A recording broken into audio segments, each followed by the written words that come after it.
mempersembahkan renungan santapan rohani, terjemahan dari renungan Our Daily Bread.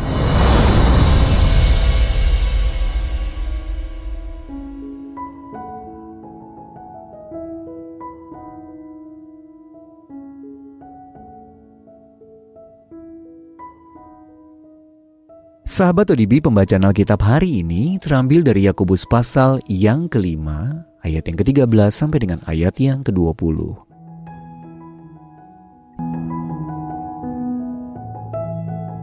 Kalau ada seorang di antara kamu yang menderita, baiklah ia berdoa.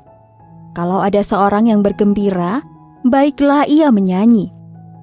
Kalau ada seorang di antara kamu yang sakit, baiklah ia memanggil para penatua jemaat, supaya mereka mendoakan dia serta mengolesnya dengan minyak dalam nama Tuhan. Dan doa yang lahir dari iman akan menyelamatkan orang sakit itu, dan Tuhan akan membangunkan dia. Dan jika ia telah berbuat dosa, maka dosanya itu akan diampuni. Karena itu hendaklah kamu saling mengaku dosamu dan saling mendoakan, supaya kamu sembuh. Doa orang yang benar, bila dengan yakin didoakan, sangat besar kuasanya. Elia adalah manusia biasa sama seperti kita, dan ia telah bersungguh-sungguh berdoa, supaya hujan jangan turun, dan hujan pun tidak turun di bumi selama 3 tahun dan 6 bulan. Lalu ia berdoa pula, dan langit menurunkan hujan, dan bumi pun mengeluarkan buahnya.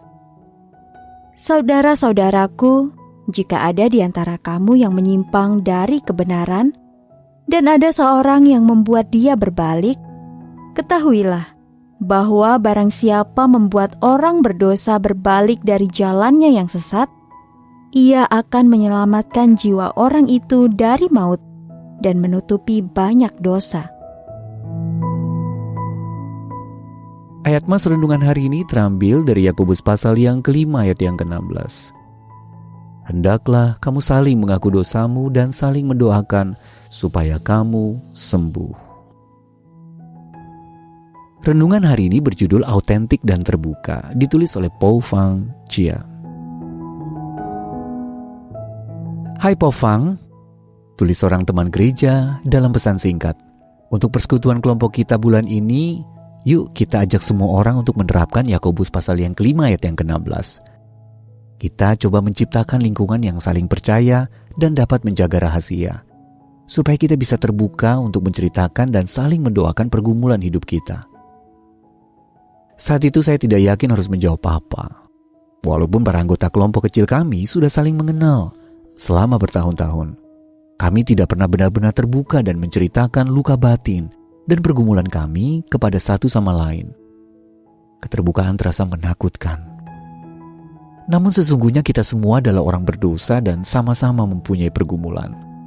Kita semua membutuhkan Yesus. Percakapan yang autentik mengenai anugerah Allah yang ajaib dan ketergantungan kita kepada Kristus dapat menolong kita untuk tetap mempercayainya. Bersama Yesus, kita boleh berhenti berpura-pura memiliki kehidupan yang bebas dari masalah. Jadi saya pun menjawab, "Oke, yuk kita lakukan." Awalnya memang terasa canggung, tetapi setelah satu orang mau terbuka untuk menceritakan masalahnya, maka yang lain pun menyusul. Meski beberapa masih belum angkat bicara, tapi kami semua sama-sama mengerti. Tidak ada yang merasa dipaksa. Kami mengakhiri pertemuan itu dengan melakukan bagian kedua dari Yakobus pasal yang kelima ayat yang ke-16, yaitu saling mendoakan. Hari itu saya mengalami indahnya persekutuan dengan saudara seiman di dalam Tuhan. Karena iman kita yang sama kepada Kristus, kita boleh terbuka kepada satu sama lain, serta bergantung kepadanya dan sesama untuk menolong kita dalam mengatasi kelemahan dan pergumulan kita. Sahabat ODB, dengan tetap bersikap bijaksana, apa yang dapat Anda lakukan untuk mendorong keterbukaan yang lebih otentik dalam komunitas gereja Anda? Lalu dengan siapa Anda merasa leluasa untuk membagikan pergumulan Anda? Mari kita berdoa. Ya Bapa, terima kasih karena Engkau telah menempatkanku dalam keluargamu, sehingga aku dapat menerima dukungan dalam upayaku bertumbuh semakin serupa dengan Kristus. Amin.